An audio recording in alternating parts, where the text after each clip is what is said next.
Punya baterai besar 8100 mAh, layarnya 1,5K AMOLED, punya kamera depan 32 megapiksel wide selfie dan kamera belakangnya 50 megapiksel Sony kamera. Ini mah upgrade-nya gak kira-kira.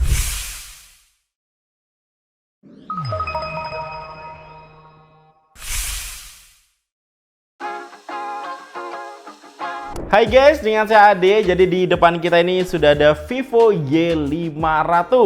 Jadi ini Y series dari Vivo yang upgrade-nya gak habis-habis. Sekarang udah tampil beda guys ya, nggak seperti Y series yang saya kenal. Ini makin premium, makin naik kelas. Yang paling kerasa di baterainya guys ya. Ini punya kapasitas baterai 8100 mAh ultra non-stop. Ini jadi baterai terbesar yang pernah dipakai di smartphone Vivo sejauh ini. Seawet apa? Ini bisa 85 jam play musik dan baterai sisa 1% masih bisa nelpon selama 36 menit. Bahkan baterai 0% pun masih bisa nelpon selama 4 menit guys, berkat fitur baterai life extender. Ini gak cuma awet dipakai seharian guys ya, tapi juga aman untuk jangka panjang. Bahkan setelah pemakaian hingga 6 tahun, baterai health-nya diklaim masih di atas 80%.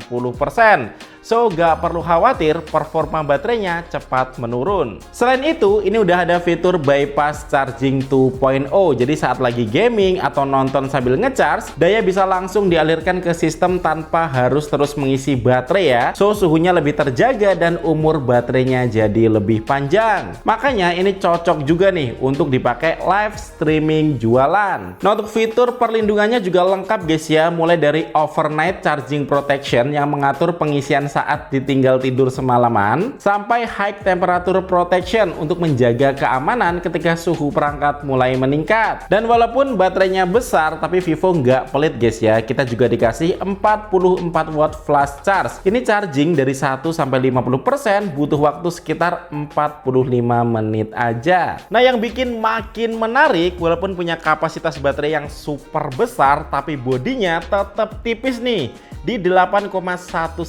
mm ya. So ini nggak terasa seperti smartphone dengan kapasitas baterai 8100 mAh. Ini tetap nyaman digenggam dan dipakai harian. Nah, kalau bagian belakangnya ini menggunakan proses dual coating ya. Jadi ada reflective pattern, bikin kelihatan stylish dan premium saat dilihat langsung. Untuk pilihan warnanya juga elegan guys ya. Ada varian putih ombak ini dan ada biru samudra yang sama-sama terlihat clean dan modern. Sementara untuk modul kameranya, Vivo mengambil inspirasi dari jendela pesawat luar angkasa atau spaceship porthole. Oke, yuk beralih ke layarnya. Ini juga looknya bener-bener premium guys ya, seperti HP flagship dengan bezel super tipis, hanya 1,35 mm di sisi atas, kiri, dan kanan, bahkan lebih tipis ya dibandingkan IP17 guys ya yang ada di angka 1,44 mm.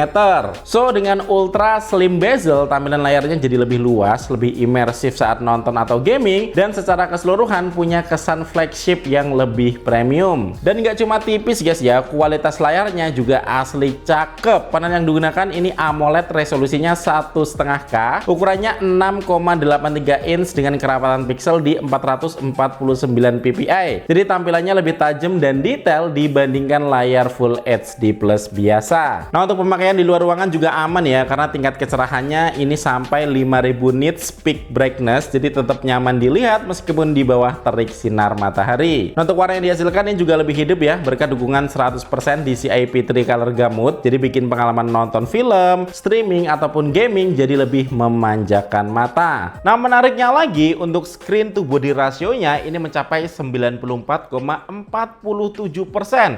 Ini lebih tinggi loh dibandingkan beberapa smartphone flagship. Nah, untuk kenyamanan mata juga diperhatikan guys ya. Ini sudah ada eye protection, sleep mode, hingga bionic brightness yang bisa menyesuaikan tingkat kecerahan secara lebih natural sesuai kondisi sekitar. Nah, layarnya juga udah mengantongi sertifikat SGS Eye Care Display dan juga SGS Low Flicker. So lebih nyaman digunakan nonton, sosmedan dalam waktu yang lama. Nah, lanjut buat performanya, Vivo Y500 ini ditenagai dengan chip chipset Uni SoC T7300, RAM-nya 6GB plus 6GB extended RAM, storage-nya ada pilihan ya, 128GB atau 256GB dengan OS Origin OS X berbasis Android 16. Nah, untuk gambaran performanya, skor AnTuTu benchmark-nya ini tembus di 679.000 poin. Yang jelas untuk penggunaan sehari-hari ini udah lebih dari cukup guys ya, mulai dari multitasking, scrolling media sosial, editing ringan, sampai gaming juga masih nyaman dijalankan. Main MLBB, frame rate super lancar dan stabil di 90 fps guys ya, dan main sejam ini baterainya cuma berkurang 10%. Untuk suhunya juga adem loh ya, di 37 derajat Celcius baik bagian depan maupun bagian belakangnya, karena smartphone ini punya sistem pendingin yang dibuat cukup serius nih, 3K Vapor Chamber berukuran 3618 mm persegi. Dan bukan cuma soal performa, Vivo juga kasih perhatian besar nih di sektor ketahanannya. HP ini tersertifikasi IP68 dan IP69 tahan air ekstrim, jadi tahan terhadap debu, cipratan air bertekanan tinggi, bahkan ada fitur fotografi bawah air. So, bisa diajak foto-foto di dalam air ya. Nah, ini tahan di kedalaman 1,5 meter hingga 2 jam, kalau kedalaman 2 meter hingga 30 menit. So, masih sangat aman guys ya, misalnya smartphone ini nggak sengaja kecebur kolam ataupun kehujanan. Nah, ini ada fitur water ejection yang akan membantu mengeluarkan sisa air dari lubang speaker agar kualitas suara tetap optimal. Nah, untuk ketahanannya, HP ini juga udah lolos sertifikasi military grade shock resistant, yang artinya udah melewati berbagai pengujian standar militer. Nggak sengaja jatuh, ini nggak akan jadi masalah. Oke, yuk beralih ke sektor kamera. Saya udah cobain sendiri guys, dan ini udah lebih dari cukup ya untuk penggunaan harian.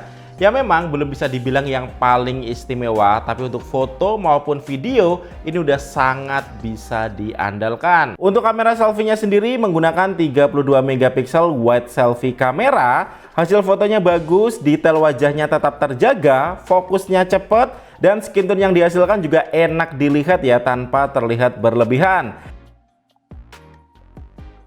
Dan ini juga lebih wide guys ya, so cocok nih buat selfie rame-rame. Sementara untuk kamera belakangnya, Vivo mengandalkan sensor 50 megapiksel Sony IMX852 yang punya tingkat ketajaman yang baik ya, dengan dynamic range yang cukup luas. Hasil fotonya terlihat jernih, detailnya oke, dan karakter warnanya juga khas Vivo.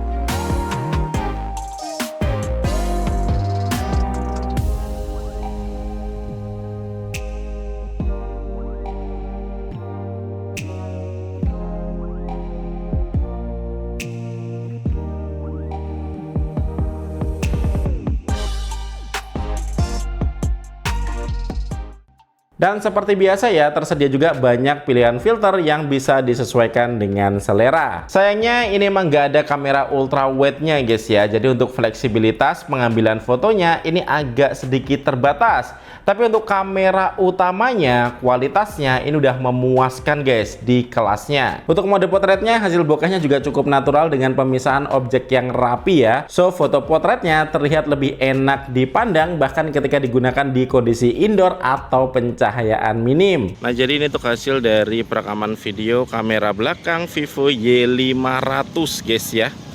Dimana untuk resolusi maksimalnya ini bisa di Full HD 30 fps. Dan ketika dibawa jalan kayak gini, hasilnya masih bisa stabil ya. Kalau kamera depannya, resolusinya juga di Full HD 30 fps yang kualitasnya udah cukup ya untuk kebutuhan vlogging atau bikin konten selfie. Nah, tentu aja ini juga dilengkapi berbagai fitur AI ya, dan nggak cuma sekedar ada, tapi juga cukup lengkap. Ada AI Erase 2.0 untuk menghapus objek yang mengganggu di foto. Hasilnya ini bagus ya, rapi. Ada AI Ultra HD 2.0 ini untuk meningkatkan kualitas gambar lama biar lebih detail. Ada AI Change Sky ya, bisa ganti-ganti langit, sampai AI Color Adjustment supaya hasil foto terlihat lebih menarik sesuai selera. Nah, di mode kamera juga ada multi level flash ya, yang bisa mengatur tingkat pencahayaan flash agar hasil foto malam lebih optimal. Sementara untuk fitur produktivitas guys, ini tersedia juga one tap transfer. Ini untuk transfer foto atau file lebih cepat dan lebih mudah. Ada private space ya, ini untuk ruang pribadi kita gitu guys. Terus ada drag and go untuk memindahkan atau kirim file lebih cepat. Dan ada office kit ya, ini untuk lebih gampang kerja antara Vivo Y500 dengan laptop. Dan untuk fitur khas Vivo seperti Origin Island juga tetap hadir. Kemudian ada juga beberapa fitur AI tambahan ya, seperti ada AI caption, ini untuk membuat subtitle otomatis. Ini ngebantu ya, misal lagi nonton atau meeting dalam bahasa asing, bahkan bisa langsung diringkas. Terus ada AI transcript assist yang bisa mengubah rekaman suara jadi teks. Ada smart call assistant, nah ini untuk menerjemahkan percakapan telepon secara real time. Nah, ini ada juga AI screen translation hingga fitur block spam call ya, ini untuk memfilter panggilan yang mencurigakan. Nah, untuk kesimpulannya, Vivo Y500 ini menawarkan paket yang cukup lengkap dan paling menarik guys di kelasnya. Paling kerasa sih di kapasitas baterainya yang besar ya, 8100 mAh. Nah, untuk desainnya juga premium dengan bodi yang tetap tipis, layarnya 1,5K AMOLED yang imersif, performanya stabil ya, berkat 3K vapor chamber hingga kamera 50 megapiksel Sony kamera dan kamera selfie 32 megapiksel. Ditambah lagi dengan sertifikasi IP68 dan IP69 dan ketahanannya ini military grade. Origin OS 6 dengan berbagai fitur AI-nya juga mempermudah aktivitas sehari-hari. Nah, untuk harganya sendiri, Vivo Y500 dengan penyimpanan 128 GB harganya di 5.499.000 dan Vivo Y500 dengan penyimpanan 256 GB di 6.299.000. Tentu aja ini jadi pilihan yang menarik ya di level harganya, terlebih di kondisi ekonomi yang seperti sekarang ini. Nah, buat kalian yang mungkin lagi mikir pengen ganti HP baru, jangan lupa juga guys untuk consider after sale service-nya. Dan kalian tahu sendiri Vivo udah terkenal ya sama after sale service-nya ini, dan saya udah ngalamin sendiri, bener-bener memuaskan. Kalau menurut kalian gimana guys Vivo Y500 ini? Coba kasih komen di bawah. Oke, sekian dari CAD. Thank you buat kalian yang udah nonton video ini sampai habis. Kita ketemu lagi di video selanjutnya. Yuk.